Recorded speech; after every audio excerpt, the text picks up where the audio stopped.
One thing that has always kind of confused me about the community and Ubisoft themselves is that they really just focus on the pick and win rates of every operator. I mean, if we just look at the last pick rates that we saw for the attackers, we can clearly see some interesting results. For example, if we look at Ashe, she was considered to be a very weak operator a year ago. But now, without any changes, she's now the second most picked operator in the entire game.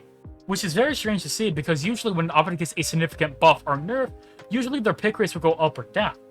Now, people may say because we're in a more aggressive meta and her G3 with the 1.5 is a very good option right now. And while that is true, if that's the case, however, then just go Iana. You bring frag grenades and arguably a better gadget as well. And if you've been playing the game for the last 4 years, typically when an operator is being played a lot or has a pretty decent win rate, Ubisoft tends to nerf that operator. Which is very strange to me, that Ubisoft hasn't really nerfed Iana yet. The only type of nerf we've actually seen from Iana is that she lost to Gone 6 a year ago. And if you look at the pick rates again, then you can see that clearly hasn't done much to her. So there might be another reason why people are picking Iana. And you're probably thinking to yourself, if you're a newer player, that Iana must be an overpowered operator and that's why people are picking her. Well, if we're talking about how frag grenades work right now, then yes, you can make that argument. And a lot of people make the argument that nading from below is very broken right now, and there is no counterplay to it. And while, yes, it is very annoying to get naded from below, people have also made the argument that it does take a little bit of skill, and getting the timing right is a little bit hard for a lot of players. And if you really think about it, Iana is in the exact same place she was when she first came out. And if you remember, Iana wasn't played all that much. In fact, she was considered to be weak. And if we look at it from a game developer's point of view, you're going to see that some of these operators have a higher pick rate, so you're going to automatically assume that this operator is too powerful, right?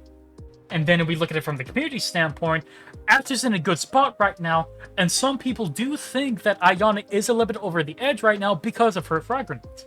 And if we're talking about Iana specifically, yeah, that does make sense. Either nerf her in some aspect or remove her frag grenades. It makes total sense, right? But if we go over back to Ashe, then people either think she's underpowered or in a fine spot right now, so should we nerf that operator? And this is where I think looking at the pick and win rates too much can lead to more issues than they may realize. Because if we look at the current win and pick rates for attackers again, we're going to notice that Sledge is actually in a pretty good spot despite him becoming a 3-armor. So if Iana gets nerfed, and if nades are as overpowered as people are saying they are, then Sledge is going to go up in pick rate. So then we're just going to nerf Sledge again. And this is the issue. When an operator becomes too popular, that's when Ubisoft decides to nerf them. But one thing that I've noticed about these pick rates is that the more popular operators tend to be some of the easiest to learn in the entire game. Now, I want you to see the Defender's win delta real quick. And as you can see, Azami is actually kind of in a bad spot if we look at her win rate, but her pick rate is pretty good. And Azami is considered to be overpowered. And yet she is under Warden and Jaeger for some reason, despite her being one of the most broken operators in the game right now.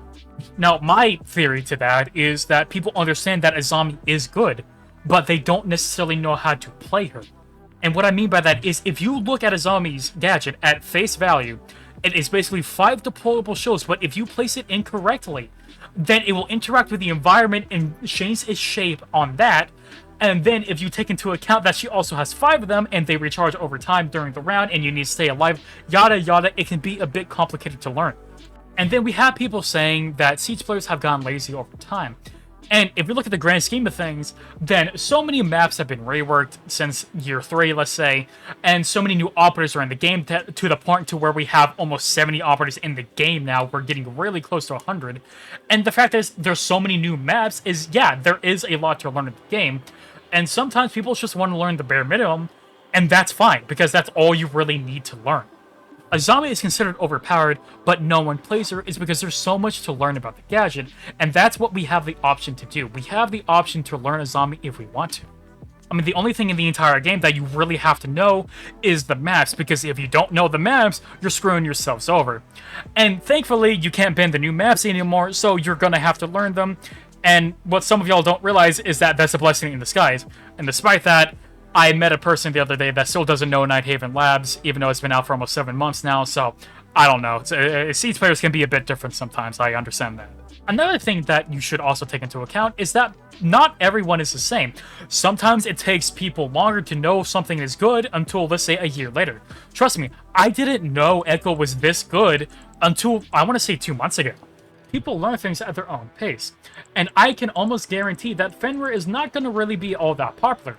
But if you just give it a few more months, people are going to realize how powerful he actually is.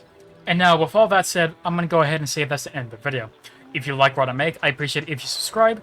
And with all that said, I am Tony.